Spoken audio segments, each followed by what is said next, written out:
Alright. Allez, It feels so right. c'est parti. J'ai complete. J'ai envie de vous dire, bac, tout régler, tous les problèmes de cœur de France. Je vais dire bonjour. C'est poli, elle est polie. Bonjour.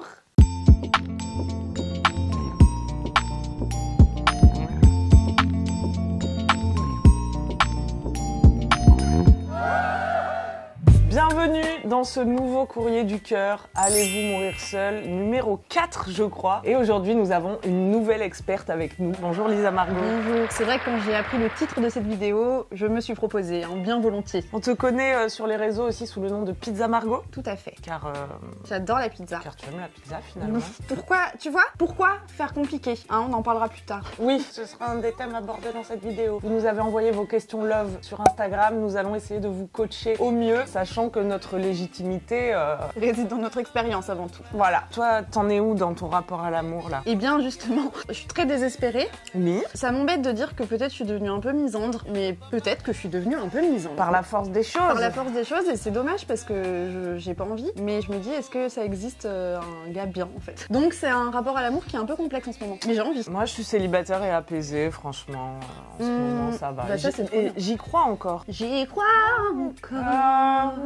Ou Sholama aussi. I still believe, I still believe. Mais moi aussi j'y crois, mais je sens que c'est profond quoi. C'est une croyance qui tend à s'éveiller toujours plus, mais qui est un peu endormie. Il faut avoir la foi, les enfants. Oui. J'espère qu'on va vous redonner espoir grâce à On cette est bien vidéo. parti.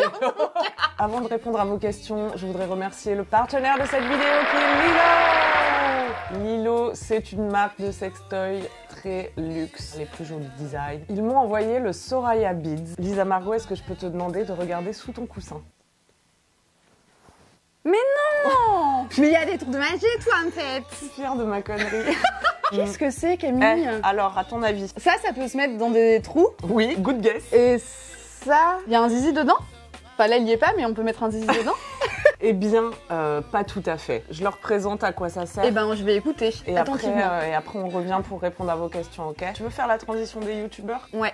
Hop, tac. Et tac, et vous chez vous, avez-vous deviné à quoi sert le Soraya Beads? Eh bien, il s'agit d'un jouet anal, les enfants. Un petit jouet agenré donc, qui s'adresse à finalement toutes les personnes possédant un anus. L'idée ici, c'est vraiment de découvrir le plaisir anal en y allant par palier. On commence petit, voilà, là on va déjà vers des gens plus expérimentés. Un excellent outil pédagogique également pour expliquer aux gens qui ne se font jamais pénétrer la nuit qu'il faut y aller par étapes. Donc on a ces petites beads et puis on peut l'allumer. Je l'ai encore jamais allumé. Je vais pas vous faire croire que j'ai eu l'occasion de tester ça dans ma vie personnelle.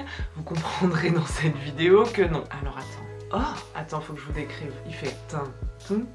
Oh là là, et en fait parfois la vibration est plus par là et parfois elle est plus par là et elle navigue un petit peu comme ça. Ouh là là, c'est foufou ça. Attends, il y a différents modes. Ouh là c'est toute la chose qui vibre. Là il alterne là et là. Là il fait zut, un truc progressif. C'est mon métier, hein, n'essayez pas de faire ça chez vous. Oh là là, et là il part d'ici et il revient... Bon bref. Et puis vous pouvez régler le niveau d'intensité, bien sûr, plus ou moins. C'est en latex tout doux. Si des amis viennent chez vous, vous pouvez dire que c'est pour allumer le barbecue. Si vous voulez checker le Soraya Beads, rendez-vous dans la description, il y a un lien vers le shop de Lilo. Et si vous utilisez le code LiloCamille, on vous envoie un hydratant personnel, c'est-à-dire du lubrifiant. Voilà, 2 items qui vont très bien ensemble, on ne le répétera jamais assez. Voilà, j'espère que ça vous donnera envie d'explorer un petit peu de nouveaux territoires et de vous amuser d'une façon encore jamais vue. Ah là là, je vais garder ça de côté pour quand il se repassera des trucs dans ma vie. C'est parti, on répond à vos questions, vous êtes prêts? Let's go. Eh we are back in the love room. C'est parti, première question. On se concentre. You ready? Je suis super ready. C'est parti. Si vous avez des tips pour arrêter d'attirer des mecs toxiques, c'est une question à laquelle on a déjà répondu dans Allez-vous mourir seul. Ah pardon. J'ai pris mon buzzer moi. Excuse-moi. Ah, y a pas de buzzer? Non mais vas-y, si, buzz. Lisa Margot. Moi je connais particulièrement bien le sujet, d'accord? Je les attire comme des mouches. Premier tips, se demander déjà est-ce que c'est un schéma qui se répète? Quel type de toxicité, en fait quel schéma finalement tu reproduis à l'infini? Moi par exemple, c'est des garçons qui me prennent mon âme. Et je suis très heureuse de leur donner. En fait, depuis que je suis séparée, j'ai pas eu l'occasion de rencontrer des nouvelles personnes parce que j'ai peur. Les tips que je vais m'imposer, c'est vraiment c'est hyper bateau, mais attentif aux red flags. On parle des red flags tout le temps en disant ah les red flags. Mais en vrai, les red flags, souvent on les voit très vite, c'est juste qu'on veut pas les voir. Parce que quelqu'un qui, dès le premier soir, Non, je vais pas raconter ma vie. Ah Souvent, c'est la relation qui est toxique. C'est toi aussi, dans ta manière de gérer les red flags qui est en face, de pourquoi est-ce que tu les acceptes aussi facilement. Parce que pour moi, le problème, c'est jamais d'attirer les mecs toxiques, c'est de les garder dans sa vie, quoi. Exactement. Pourquoi est-ce qu'avec eux, t'as envie d'aller plus loin? Donc, le tips, en gros, s'il devait y en avoir un, Vas-y. c'est que dès que quelqu'un te manque de respect, pardon, faut que ça dégage, en fait. Comme tu ferais avec n'importe quelle autre rencontre dans ta vie, un collègue de taf, quelqu'un que tu rencontres en soirée, et ben en vrai, tu vas plus lui parler. Et ben les garçons toxiques qui te plaisent, même s'ils te plaisent physiquement, ça ne suffit pas. Parce que souvent, c'est un peu lié au physique aussi, j'ai l'impression. Ah bah ça aide, oui, parce que si t'es moche et toxique... Non, bien sûr, à la base, t'as une attirance, mais est-ce que ça se règle pas en psychothérapie aussi? Mais en fait, à chaque fois, la réponse, c'est la thérapie. Parfois, il suffit pas d'élever ses standards, quoi, parce que Non. justement, c'est des trucs qui nous dépassent. C'est vraiment un truc à régler de ton inconscient, je pense. Parce que souvent, il y a un pattern qui se cache derrière de comment tes parents souvent t'ont donné de l'amour quand tu étais petite. Et du coup, c'est aller déconstruire ça pour ne plus que ça se reproduise. Mais effectivement, souvent, ça demande une thérapie. C'est dur de le faire tout seul. Mais c'est possible. Oui. Mais ça veut dire t'écouter très profondément. Toi, comment tu te sens dans la relation, quoi? Si juste tu te sens épanoui, si tu sens que t'es en sécurité émotionnelle, que tu peux dire tout ce que tu veux, bah c'est cool. Si c'est pas le cas, c'est déjà ça stop en fait. Là, je sais que je me sens pas très bien avec cette personne, alors pourquoi je reste? Mais c'est extrêmement dur hein, de sortir de relations comme ça parce que comme tu dis, c'est une drogue. Et ouais, puis ça touche des trucs profonds, quoi. Ouais, exactement. Ça veut dire aussi accepter d'être seul, quoi. Tout à fait. Pour un temps, parce que c'est peut-être ça qui te précipite dans des relations pas faites pour toi, quoi. C'est que t'as pas envie d'être solo. Et aussi un autre truc, ne pas se flageller, ne pas se culpabiliser d'être dans des relations comme ça. C'est horrible, tes potes qui t'engueulent en disant « Ah, pourquoi t'y retournes ?» Mais en fait, on sait très bien que c'est plus compliqué que ça, donc nous, on est là avec toi. L'amour est fait pour être heureux. Oui. C'est la cerise sur le gâteau. Si tu es dans une relation toxique actuellement, sache que c'est possible de t'en sortir, mais peut-être fais-toi aider. Et puis parfois c'est long, tu t'en sors, puis tu replonges. Ah oui, il faut se préparer à replonger en vrai. C'est pas du tout du vécu là, ce qu'on voit. Non. Question numéro 2. Allez. Let's go. J'adore cette question. La meilleure des vengeances. Est-ce vraiment de vivre sa meilleure vie pour soi ou faut-il quand même aller crever ses pneus d'abord? Effectivement, il peut y avoir ce moment juste après une rupture. Surtout si tu l'as vécu comme une injustice, tu peux avoir envie de te venger. Moi, je conseillerais jamais de se venger. Pourquoi? Parce que pour l'avoir fait, ça m'avait donné une image de moi que j'avais vraiment détestée, quoi. Ah ouais. Comment tu t'étais vengée, on peut savoir? Non. T'avais crevé des pneus? Non, j'ai pas crevé de pneus parce que j'ai eu aucun ex qui avait assez d'argent pour avoir une voiture. Déjà, estime-toi heureuse. Ouais.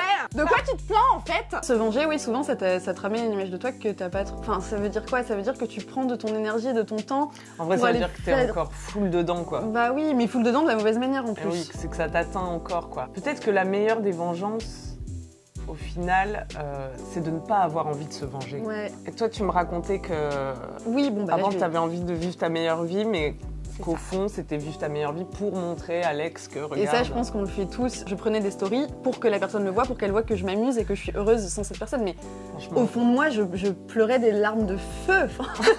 Et là, je suis heureuse de vous annoncer que maintenant, j'ai envie d'être heureuse pour moi. Et je pense que c'est la meilleure chose qui pouvait m'arriver. Aujourd'hui, j'ai plus envie de faire ça pour que la personne se dise « Oh non, à côté de quoi je suis passée » ou « Ouais, il y a un peu un truc comme ça de « Ah, j'aurais pas dû la quitter, en fait, elle est trop cool. » Mais en fait, t'es trop cool. Il y a personne qui décide si t'es cool ou pas, c'est toi qui décides si t'es cool. Et moi, je te dis t'es cool. Moi aussi, je te dis.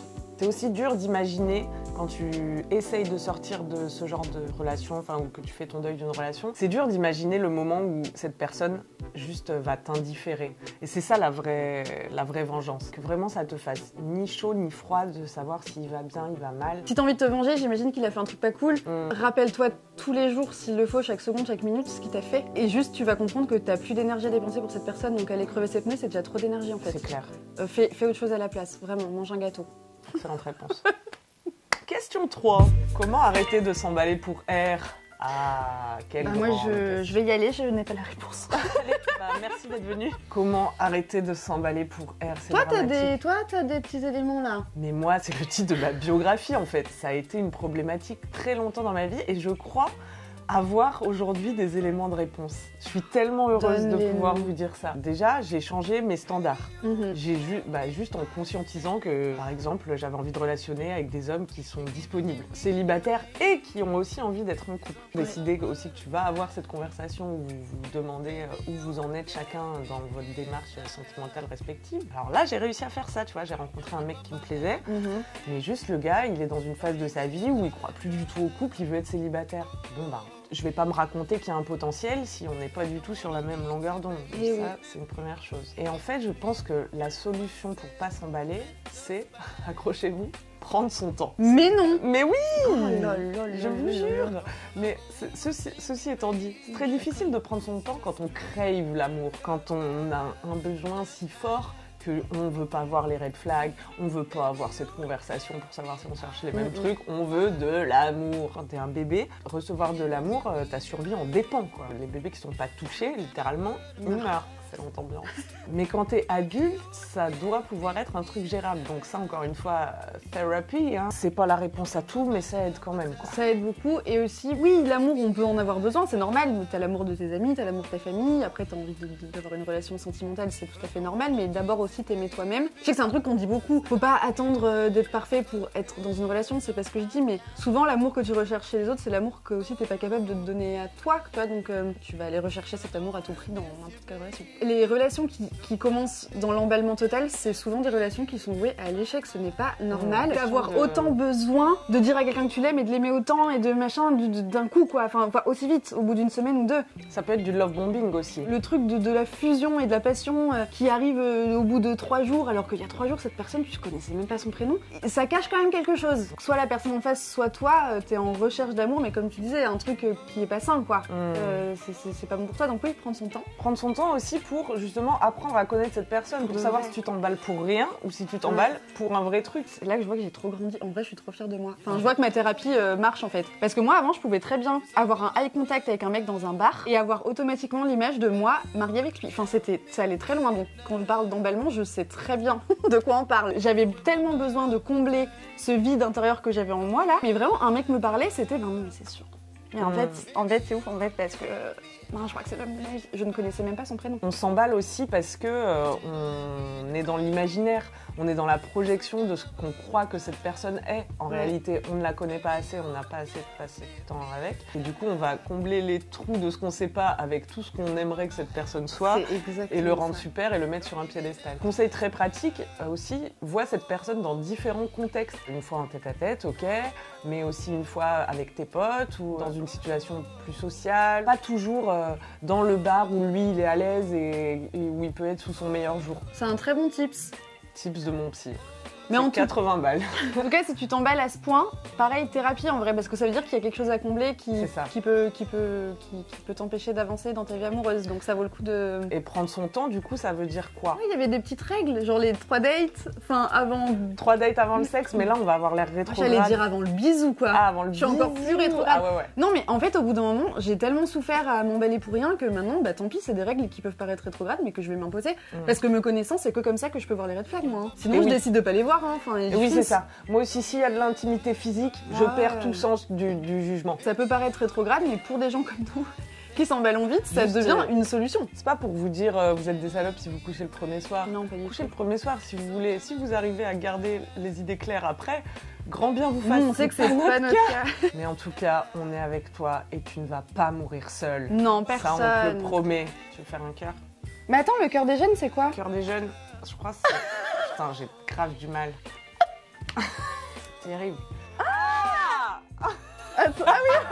Cœur des jeunes. Mais il est moche ce cœur. Je sais pas s'il faut vraiment. On dirait plutôt un triangle Illuminati. Bon, les jeunes, dites-nous en commentaire comment faire le cœur des jeunes. Merci d'avoir regardé ce courrier du cœur jusqu'au bout. Si vous avez des questions pour un futur courrier du cœur, mettez-les en commentaire. On peut te suivre sur Instagram. Tout à fait. Bientôt un podcast sur l'amour, si je ne m'abuse. Oui, on l'annonce officiellement pour que tu aies plus le choix. Mais je l'annonce partout, mais il n'est pas encore là, mais il arrive. Il arrive vraiment, je vais vraiment le faire. Donc allez, follow Pizza Margot Omri sur Instagram, je vous mets le lien dans la description. Et moi, je vous embrasse.